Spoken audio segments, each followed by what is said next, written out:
Now, the relief from separation from these using systems of bondage brings gratitude. The relief turns to gratitude. Gratitude to God for first separating you and then teaching you about the bondage you were in. Because when we're in bondage, we are in denial about it. Oh, she's a saint. Oh, they're nice. Oh, it isn't that bad. Oh, you don't see it at the time. But after he separates you, a few days of tears, maybe, you're so relieved.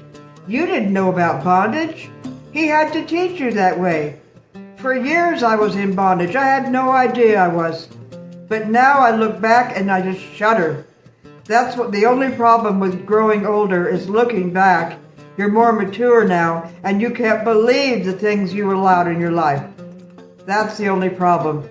But realize you didn't know then what you know now. It was a lesson you had to go through, and had you not gone through it, you wouldn't be where you are today. And you wouldn't be able to teach millions about the same problem they're walking in now.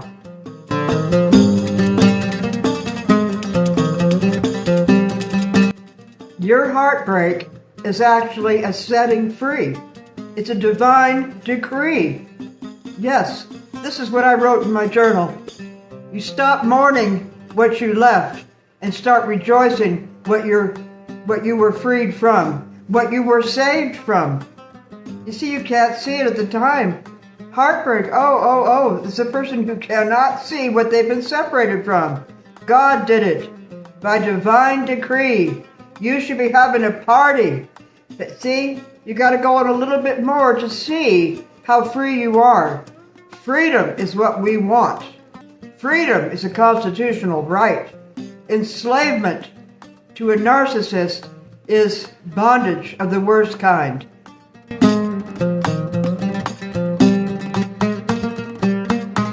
When I survived one of these things, I wrote in my journal, if you had remained, you'd have lost yourself. It is scary to think of the end of your soul had God not intervened. When God separated you, He saved you. See, I couldn't see it either. Heartbreak always hurts. Separation always hurts. We think they've left us and we have low self-esteem about it. We feel rejection. There's a root of rejection already. It happened again. Oh, I'm an awful person. Actually, it was God doing it. Because now you are set free for your destiny, which will be incredible.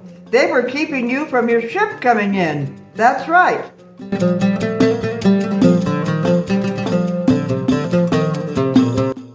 Separation from these 6 systems is always worth the pain.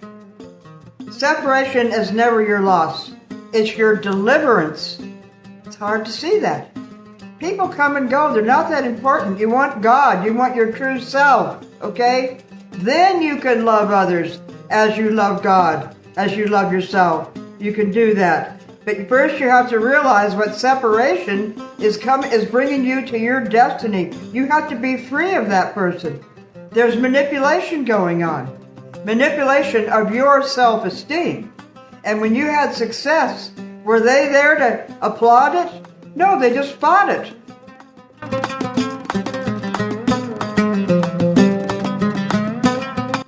Now the same God who freed you from this sick system is the same God who will now lead you into a brand new life. He doesn't stop there. The separation is just the beginning. Now you're free to be. You're predesignated before your birth. Your true self was a seed symbol. It was besmirched. It was held down. It was clouded. It was rejected. Now that you're separated, now that can flourish. It's the flourishment of uniqueness, of peculiarity. God designed us as peculiar, as unique. We are His peculiar darlings. That's a good thing. And now that can flourish, and now that can find success. But not when you were in that system.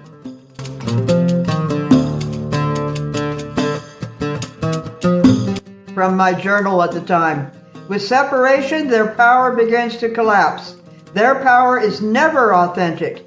It is not by competence or discipline as yours is. It is purely parasitic. It is borrowed. It is always siphoned. They don't have true power, but they walk around, they strut around like they're it. It's always at your expense. You can't see it at the time. God gave you what He gave you. It isn't to share with them, but they want some of what you have. They want your position. They want your destiny. It's borrowed, but boy, when you leave them, they collapse like a marshmallow because they never had that power. It was always power at your expense.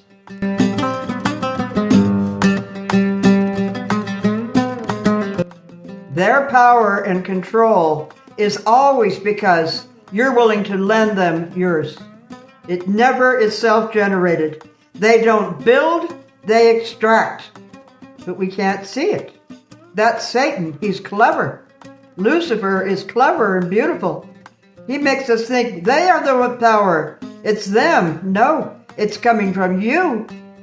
But you have to have the audacity and the will for your destiny to break it off. That's right. I'm here to break up systems, not to keep them together.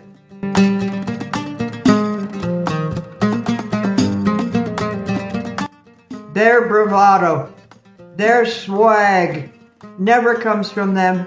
It never does. They don't create, they consume the resources of their victims. That's right. Did they not consume? Did they not come all the time to your home? You know, they came to take everything you have. And then it brings your self-esteem down so much, you think that you need them. You miss them if they don't come. We adapt to it.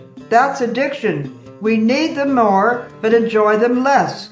We adapt. We go down, down, down, down. This is what happens to the hobosexual. The woman has a home. The man doesn't. He wants to get in out of the rain or out of the heat. And so he comes in, and maybe she's obese and something. She doesn't have any dates, so she thinks, gee, we're in a relationship. And he's usually buff. He goes to the gym. You know, he's fit. And so she thinks, oh, we're in a relationship. And he brings her down, down, down, down. And she needs him more and enjoys it far less. She doesn't see that she was happy to begin with. They come in and they consume. And we can't see they're just using us.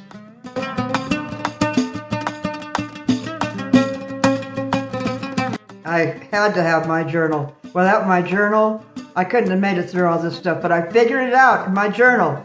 Without the other to absorb their abuse, their power absorbs into thin air.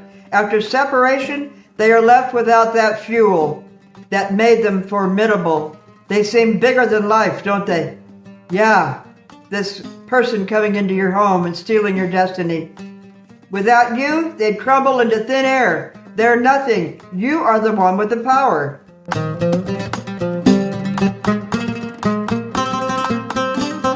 I was so relieved to be rid of these clowns. I wrote a whole book on it. They're all on Amazon, 100 books. It practically is all about this. This is one paragraph. The collapse of false power is devastating, being it reveals the hollowness at their core.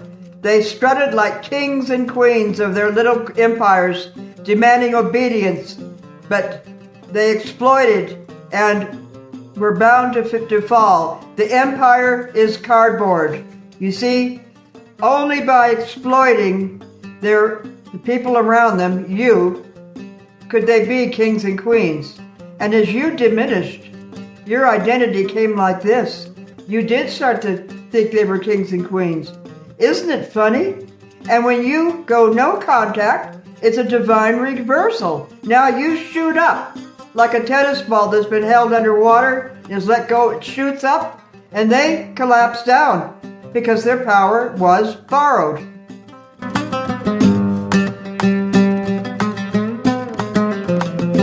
You walk away, and now their terror starts, you see? Because what they fear most is exposure. What they really are is deeply fragile, insecure human beings. They're brittle. But boy, we are actors. The narcissist is an actor. He's empty inside, but he knows how to act like a king and queen. If you put up with it. If you don't, they're nothing.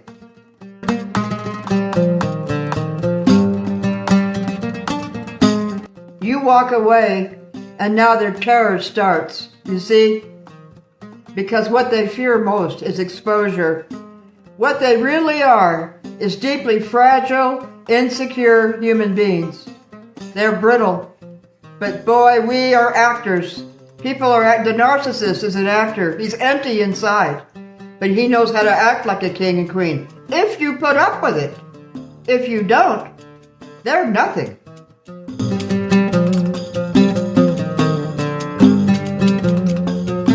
Their confrontation with reality is now merciless. No amount of arrogance can cover the fact that without their victim, you, they are nothing and cannot charm or do anything or gain attention to get that power back. They can't get the attention back. Once they've been exposed, it's all over. Unless you're drunk and so in need of being abused and a total masochist, I mean, why would you go back in it? But if you stay out, they collapse, just like that. Sorry, bye.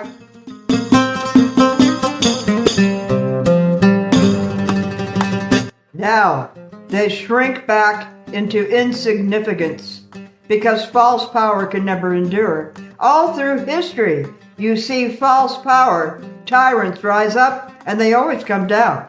It's inevitable. Tyrants rise and they come down, demonstrating, but it's always temporary because it's unsustainable. Tyranny is always temporary.